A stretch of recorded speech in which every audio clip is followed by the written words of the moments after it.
May 1945, Hollywood director George Stevens and a few of his camera team are making fun of the Nazis.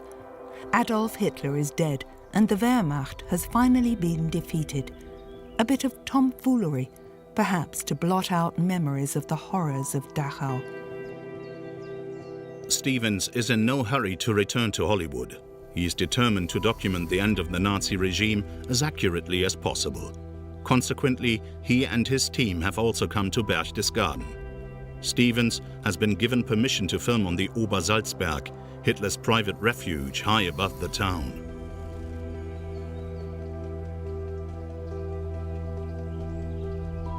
The Berghof is a ruin, a symbol of the demise of a murderous ideology.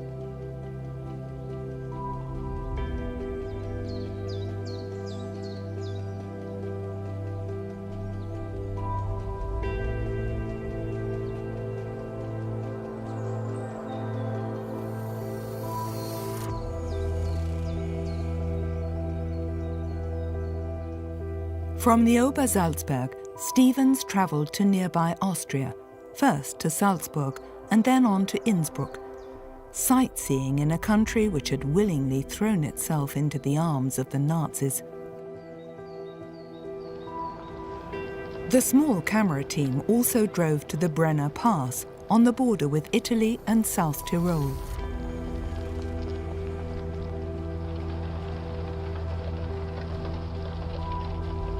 The Wehrmacht had laid down its arms in Italy and southern Germany, but not in Austria as a whole, and the Reich government in Flensburg in northern Germany was still refusing to capitulate to the Soviet Union. May the 6th, 1945.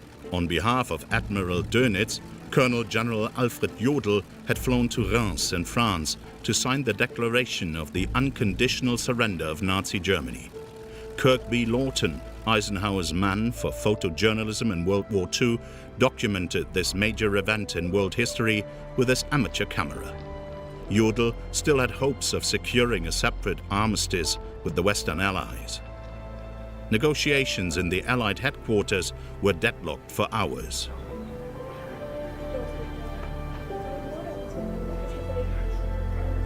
Headed by General Eisenhower, the Allied delegation resolutely demanded the unconditional surrender of the German armed forces on all fronts. Jodl hesitated because this was a step he had no authority to take. The British and Americans responded by threatening to start bombing German cities again. To avoid annoying Stalin, a high-ranking Soviet liaison officer had been invited to attend the ceremony.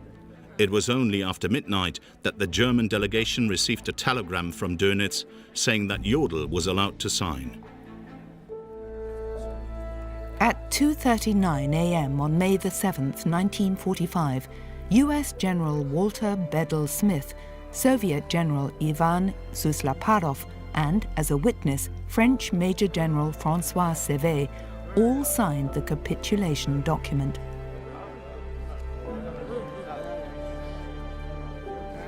Then it was Alfred Jodl's turn to add his signature.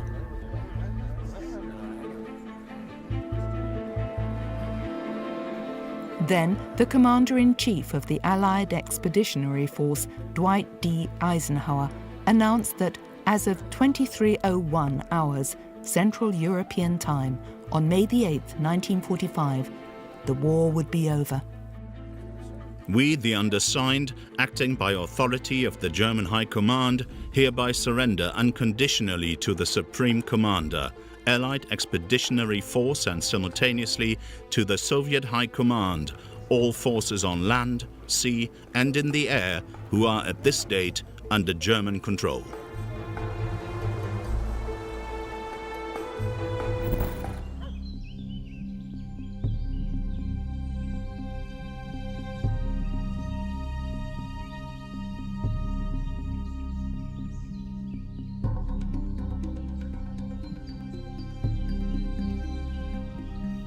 When Joseph Stalin heard of the capitulation in Reims, he was beside himself with rage and demanded that the ceremony be repeated in his own sphere of influence.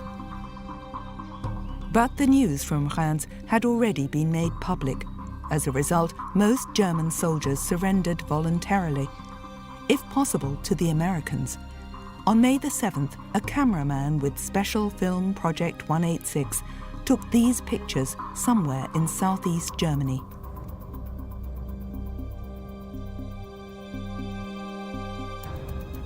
In Tyrol on the evening of May the 7th, author Erich Kästner wrote in his diary, Flensburg radio station has announced that Jodl has signed the capitulation document and that it will come into force tomorrow. But the radio station in Bohemia has called the report a fabrication concocted by the enemy. In Berlin, the Russians claim to have found the corpses of Goebbels, his wife, and their children. Now the radio stations have ceased broadcasting. It is quiet here.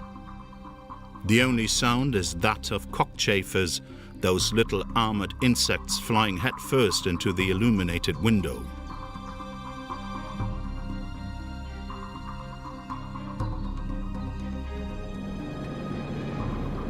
Meanwhile, Czech resistance fighters had restored the old borders which the Munich Agreement of 1938 had shifted in favor of the Sudeten German minority.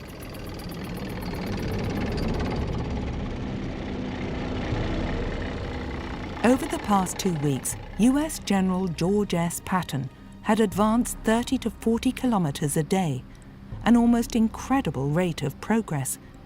In early May 1945, his troops had crossed the border into Bohemia.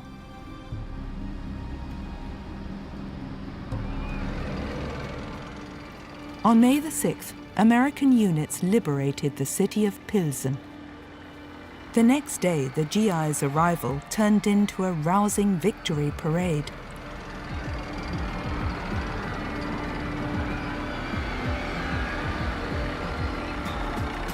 Thousands of Pilsen's citizens welcomed the Americans with boundless joy.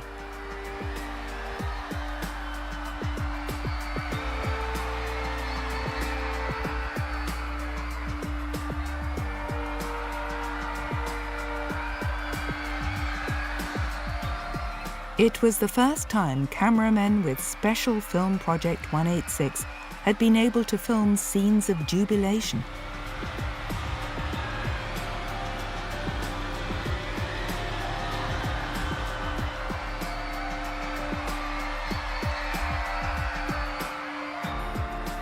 Gone were people's fears that their hometown could still be turned into a battlefield. Yet that nearly happened, because in Pilsen and the surrounding area, the Germans still had around 15,000 troops who were determined to crush any attempts by the Czechs to revolt. However, the 2 US divisions which liberated Pilsen outnumbered the Germans. So the German commander, General von Majewski, decided to surrender. At 2:15 on the afternoon of May the 6th, 1945, he signed the capitulation document and ordered his troops to cease all hostilities. Then, in front of his staff and his wife, Majewski committed suicide.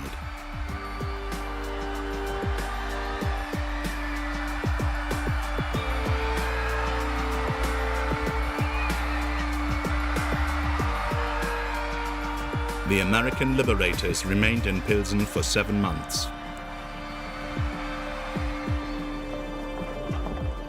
The occupying Germans left Pilsen forever. 6 years of brutal suppression had left their mark. In March 1939, Hitler's Wehrmacht had broken the Munich Agreement and marched into Czechoslovakia.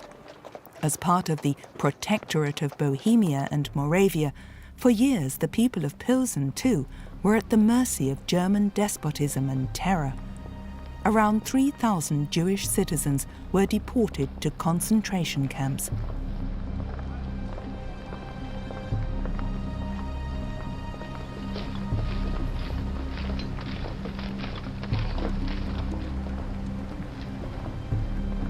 Right up until Germany's capitulation, Field Marshal Ferdinand Schörner and his troops were entrenched in Bohemia. Schörner was a fanatical Nazi whom Hitler, in his last will and testament, had appointed commander-in-chief of the army. In line with the maxim, strength through fear, Schörner used brutal methods to put his troops under pressure. Deserters were hanged from the nearest tree with a sign round their necks saying, "I refuse to protect German women and children."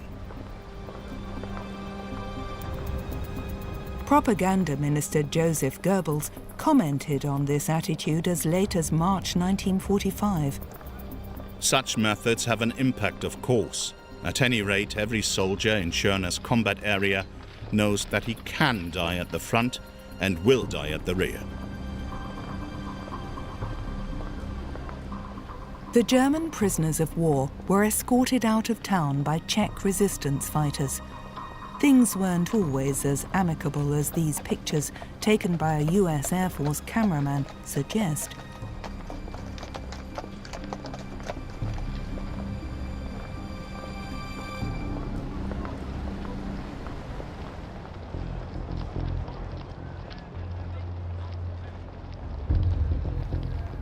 In places where, prior to the arrival of the Allies, a vacuum had formed, excessive violence was common. The aggressive mood was fueled by the Czech president in exile, Edvard Beneš, who, even before the war was over, had said, "The Germans will be paid back many times over, and without mercy, for all the crimes they have committed in our land since 1938.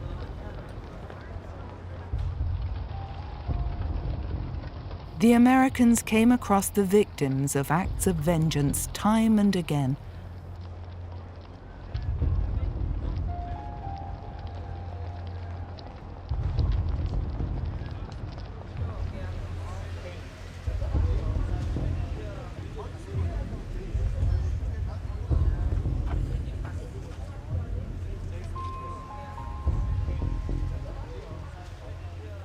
It is May the 8th, 1945, the last day of the Second World War in Europe. The Czechs celebrated their American liberators, but they had nothing but contempt for their former tormentors.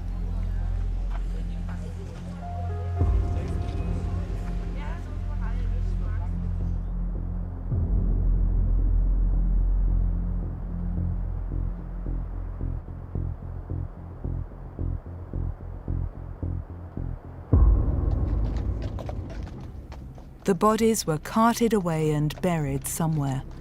No one in Bohemia shed a single tear for a dead German. The cameraman with Special Film Project 186 took these pictures right on the Soviet-American demarcation line. Before this Wehrmacht officer is allowed to pass the checkpoint, he has to hand over his pistol. A German general surrenders in comfort in a convertible.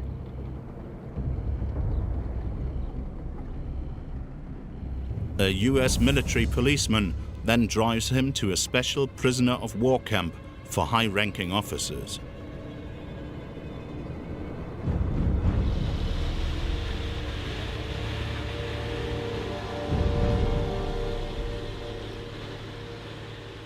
Anyone who was fortunate enough grabbed a ride on a Wehrmacht truck heading for the safety of the West. Among the endless convoy of German soldiers, there were also some trucks carrying jubilant Czechs.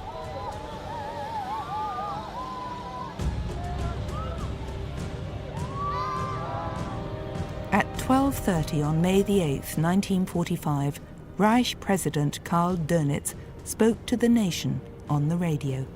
Men and women of Germany, in my address on May the 1st, in which I informed you of the death of the Führer and my appointment as his successor, I stated that my first task was to save German lives. In order to attain this goal, in the night of the 6th to the 7th of May, I ordered the Armed Forces High Command to declare the unconditional surrender of all fighting troops in all theaters of war. At 2300 hours on May the 8th, the guns will fall silent.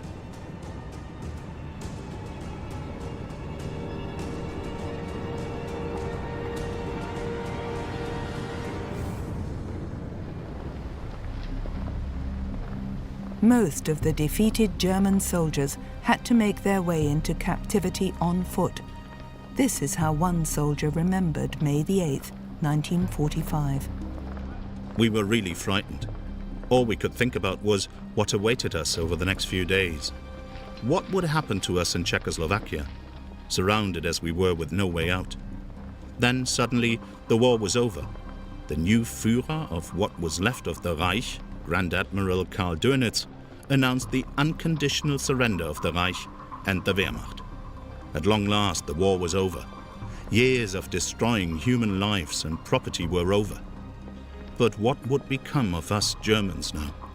My life had been preserved, but how would I be able to shape it? Would there be any real possibilities open to me?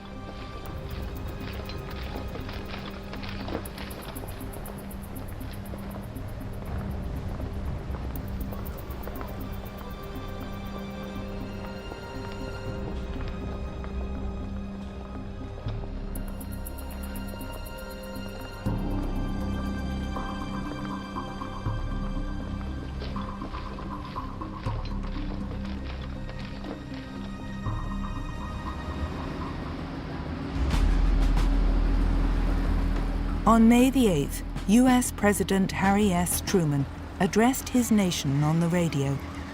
This is a solemn but a glorious hour. Our rejoicing is sobered and subdued by a supreme consciousness of the terrible price we have paid to rid the world of Hitler and his evil band.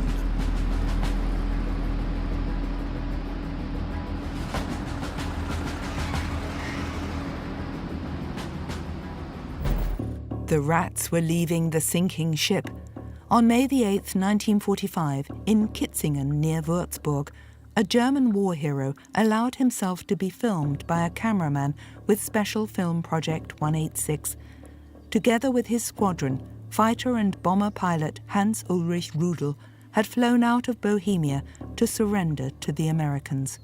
Rudel was the only member of the German armed forces to be awarded the Knight's Cross with golden oak leaves, swords and diamonds. He was also a fanatical Nazi. In March 1945, while still in a military hospital after being seriously wounded by Soviet anti-aircraft fire, Rudel appeared on Joseph Goebbels' weekly propaganda newsreel, exhorting the Germans to stand firm. This time it is not about personal sacrifices. We all need to grit our teeth and willingly accept these sacrifices. And in the end, this nation of ours, which up to now has fought so courageously and has indeed gritted its teeth, will achieve final victory.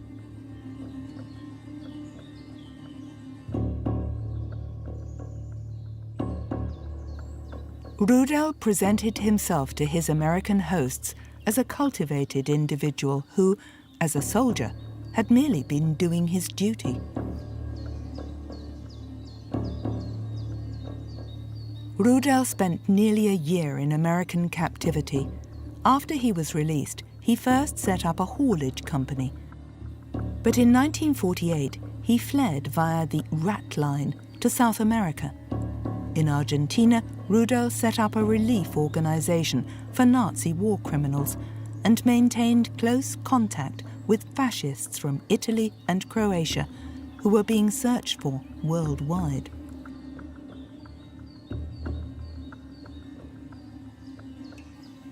Rudel ended the war as an amputee, but still firmly convinced that National Socialism had been a good idea.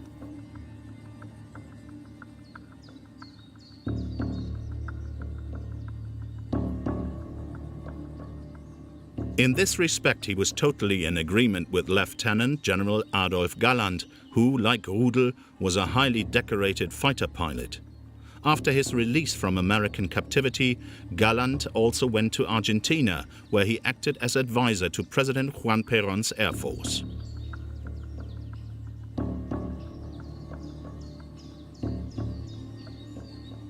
When Perón was ousted from power, Adolf Galland returned to Germany, while Hans Ulrich Rudel served the dictators of Paraguay and Chile.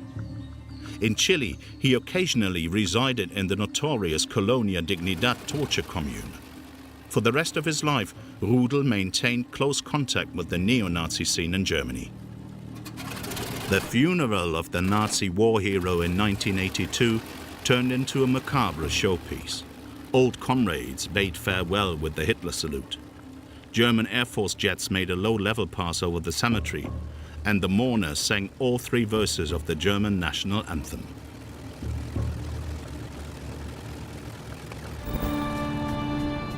In London on May the 8th, people gathered in the streets to celebrate the end of the Second World War in Europe.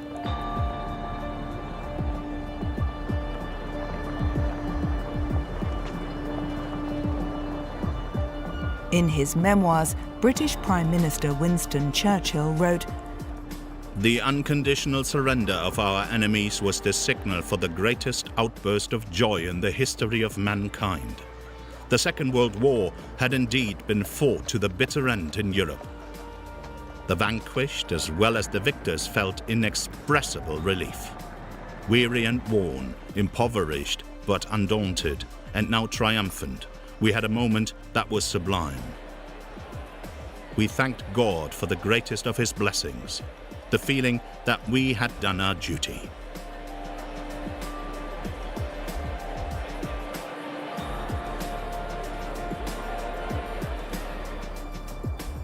On May the 8th, Churchill insisted on giving the Victory in Europe broadcast himself. It was almost 5 years to the day, on May the 10th, 1940, he had assumed leadership of a national coalition government in Britain's darkest hour. Following defeat in France and the retreat from Dunkirk, Churchill predicted that the war against Nazi Germany would cost his people blood, sweat and tears. His contempt for Hitler knew no bounds. Consequently, VE Day was the biggest triumph of his life.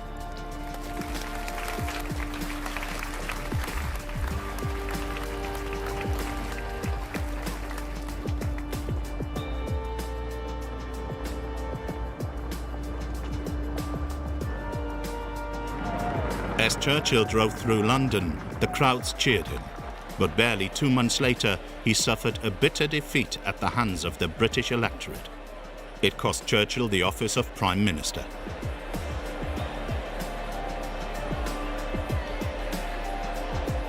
Walking behind the Sergeant-at-Arms, who is bearing the ceremonial mace of the House of Commons, Speaker Douglas Clifton heads for Westminster Abbey, followed by the Prime Minister and His Majesty's government. In the Abbey, the congregation sang the hymn of thanksgiving written by Isaac Watts in 1708. O God, our help in ages past, our hope for years to come, our shelter from the stormy blast, and our eternal home.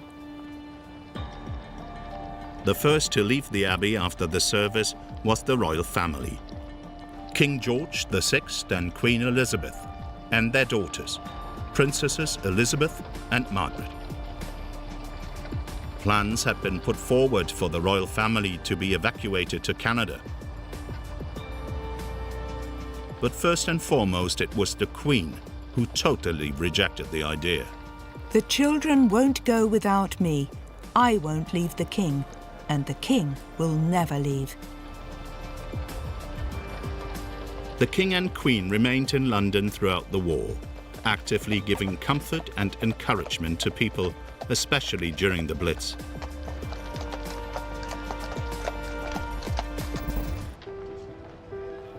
May the 9th, 1945. At a barracks in Wiesbaden, liberated Soviet slave workers celebrate victory over Germany. Most of them had been deported to the Third Reich after the Nazis occupied the Ukraine and Belarus. The women were put to work mainly in armaments factories.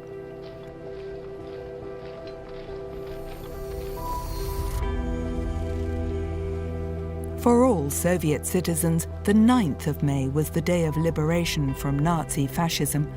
That is because the Declaration of Surrender was signed after midnight, Moscow time. Joseph Stalin had demanded that the capitulation ceremony be repeated in Berlin-Karlshorst. In his view, the pictures from Reims in which the Soviet general seemed like a mere observer, could not symbolize the end of a war that had cost the lives of 27 million of his subjects.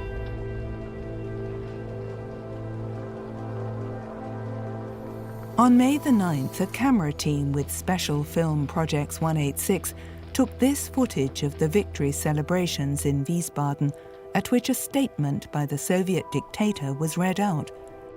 3 years ago, Hitler declared for all to hear that his aims included the dismemberment of the Soviet Union and the wresting from it of the Caucasus, the Ukraine, Byelorussia, the Baltic Islands, and other areas. He declared bluntly, "We will destroy Russia so that she will never be able to rise again." This was 3 years ago. However, Hitler's crazy ideas were not fated to come true.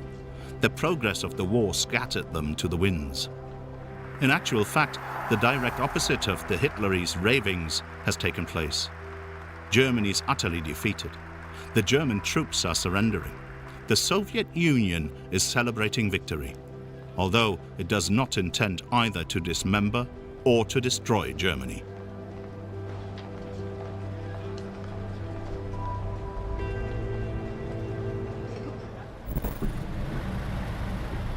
On May the 9th, 1945, 2 US Air Force cameramen took this footage on a road somewhere on Germany's border with Czechoslovakia. To escape the Red Army, Wehrmacht remnants were fleeing to that part of Germany occupied by the Americans.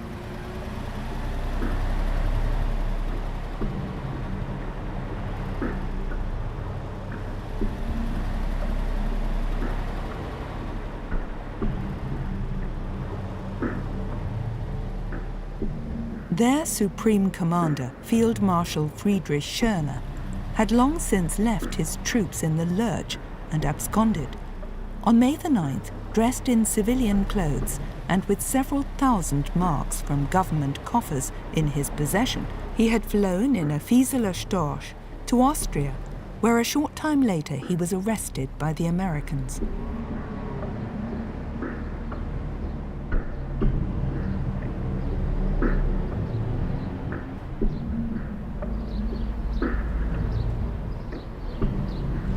Members of the SS, who in the last weeks of the war had stood out through particularly fanatical resistance, had intermingled with ordinary German soldiers.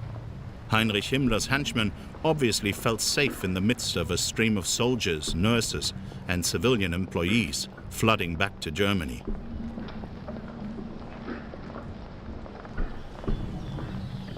These child soldiers have also survived.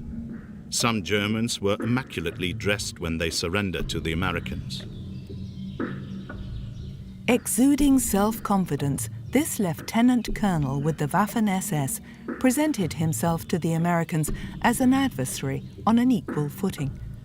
But the GIs were not impressed. They knew all about the atrocities the SS had committed against captured US troops in the Ardennes. In the eyes of the 2 cameramen with Special Film Project 186, this officer was obviously a perfect example of the German master race. On the other side of the border, in the small village of Tannenbergstal in the Vogtland region, convoys of German troops who had surrendered to the Americans were gridlocked.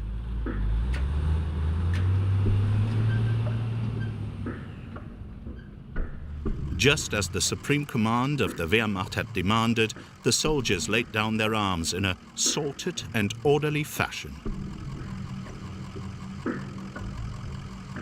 On May the 9th, 1945, around 10 million Germans laid down their arms, the relics of a war which their Supreme Commander, Adolf Hitler, had long planned and which, worldwide, had claimed around 60 million lives.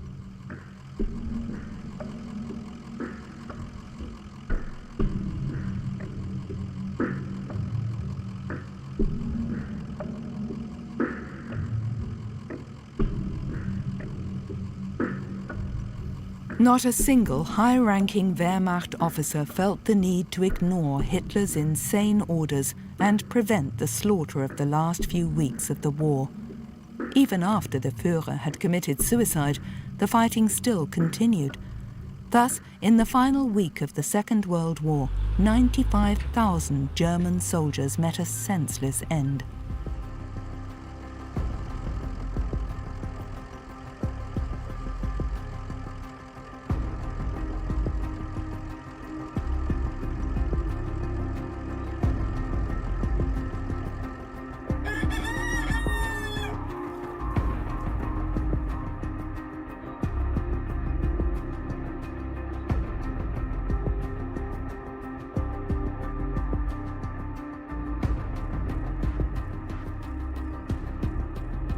In the chaos of unconditional surrender, many an ordinary soldier tried to abscond unrecognized.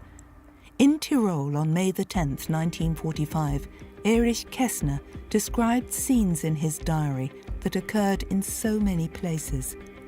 The procession of limping soldiers is endless. They sell cigarettes to get their hands on a bit of money. There is a permanent demand for civilian clothes. But there is nothing to be had. Wardrobes are empty. A neighbor was given 450 cigarettes for an old pair of trousers. I'd love to make that kind of deal. But the only trousers I've got are the ones I'm wearing. Some lance corporal offered the Steiners 3 pounds of smoked sausage, 20 cigarettes and 100 marks in cash for a civilian suit. But the deal didn't go through. Herr Steiner thought the price didn't reflect the tense market situation. The Steiners had lost 2 sons in the war. When a bystander pointed out that their suits could be sold, the mood turned ugly. But the old man swallowed his anger and slammed the door.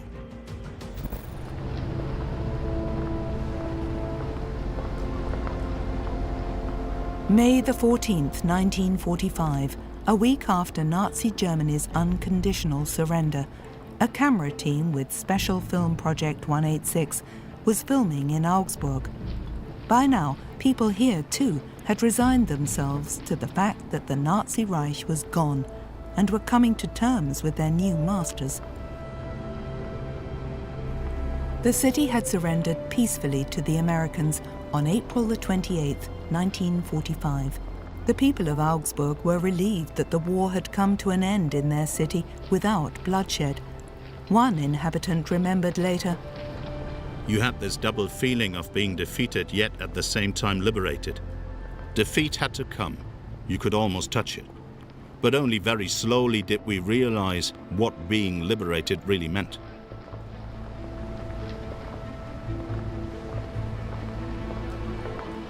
In an entry in her diary on May 8, 1945, another inhabitant of Augsburg wrote, "What a beautiful day!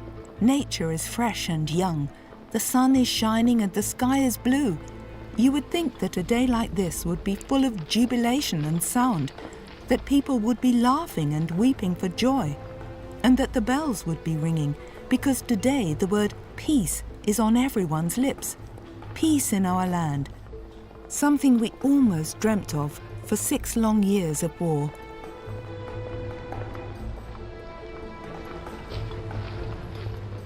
The people of Augsburg were going to work or taking a walk as if there had never been any enthusiasm for Hitler or any war crimes. But the victors had their doubts about the seemingly unpolitical attitude of the Germans.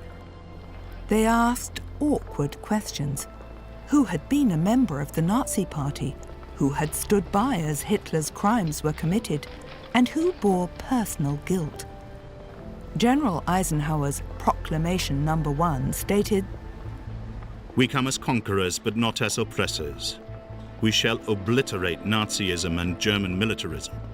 We shall overthrow the Nazi rule, dissolve the Nazi Party, and abolish the cruel, oppressive and discriminatory laws and institutions which the party has created."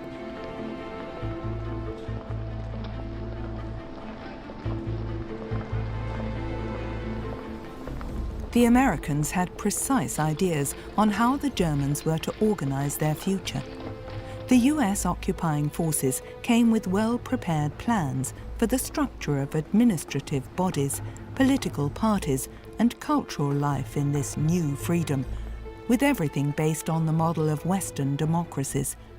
At first, many Germans had their doubts about this concept.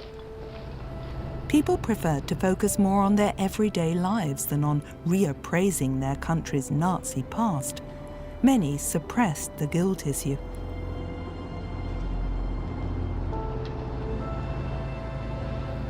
Ultimately, hundreds of thousands of denazification tribunals took place. The aim was to determine whether the person summoned was to be classified as a major offender, lesser offender, follower, or exonerated person. Roughly 2/3 of those interrogated were classified as followers or were exonerated. At the end of the war, the victors focused first and foremost on the ruling elite of the Third Reich. In Augsburg, on May 14, 1945, the US Air Force team also took this footage of the most important representative of the Nazi regime who was still alive, Hermann Göring. Here, the 52-year-old approaches the camera with a smile on his face.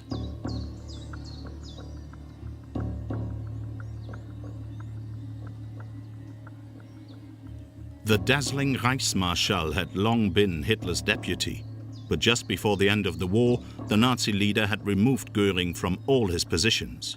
Firmly convinced that he would become the Führer's successor, Göring had surrendered to the Americans and been taken to the US interrogation center in Augsburg.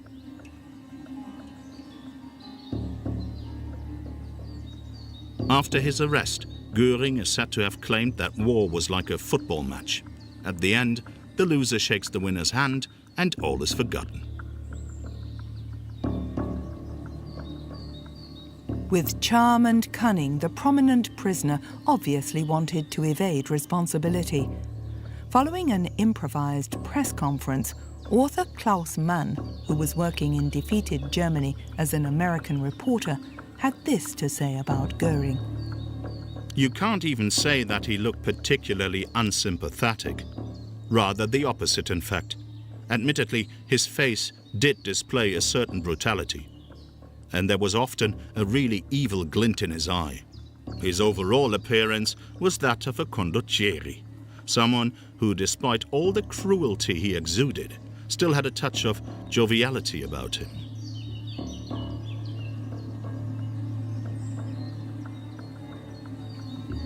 Had I known what was happening in the concentration camps, Göring claimed, I would have taken vigorous action. Like most Germans, Göring too saw no need to account for the past. The victors took a different view. Göring was one of the main war criminals to stand trial in Nuremberg in October 1946 and was sentenced to death. But hours before his execution, he swallowed a cyanide capsule and took his own life.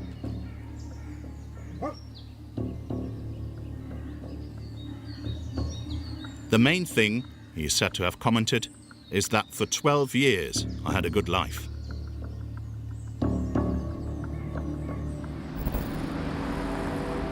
June 1945. Hollywood director George Stevens and his camera team are on their way to Hamburg. Stevens would rather have been heading for Berlin, but Western reporters were not yet allowed into the German capital, which was in Soviet hands. Stevens had been waiting for special permission ever since Germany's unconditional capitulation. In the meantime, it had become clear that on July the 1st, the Allies would be able to occupy their sectors in Berlin. Only then would Stevens also be allowed to visit the German capital. On arrival in Hamburg, Stevens and his team first went to the city's world-famous port to do some filming. The Kehrwiederspitze was still largely intact, but around 80% of the port area had been destroyed in bombing raids. Vast amounts of rubble and numerous wrecks had made the navigation channels impassable. Curious, a few children approached the American camera team and let themselves be filmed. The Hafenstraße with the old Elbe tunnel.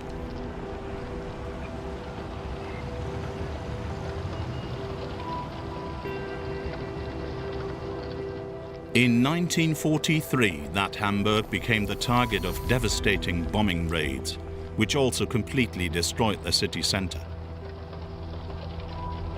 Fortunately, the war came to an end here without hostilities. Hitler had declared Hamburg a fortress to be defended to the last bullet. But the city's military leaders ignored the order to destroy its vital port installations. On May 3rd, 1945, Hamburg was peacefully handed over to the British.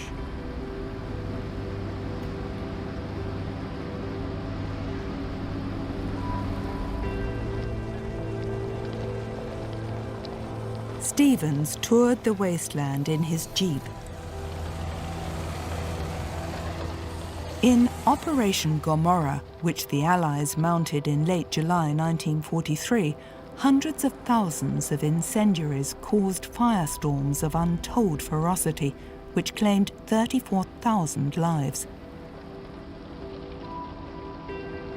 Author Hans Erich Nossack wrote about the wholesale destruction of his hometown.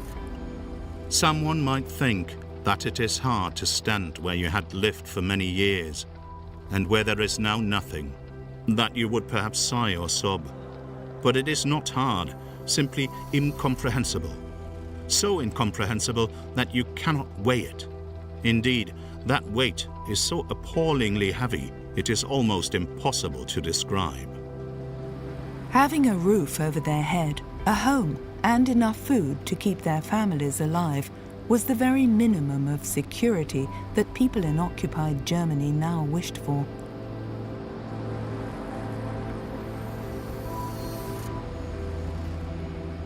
In early July 1945, George Stevens and his team were at last allowed to leave Hamburg. Driving over the Elbe bridges, they headed for Berlin. The men still had enough rolls of 16mm color film to document Hitler's capital and the conference of the Big Three, Stalin, Truman, and Churchill, in Potsdam.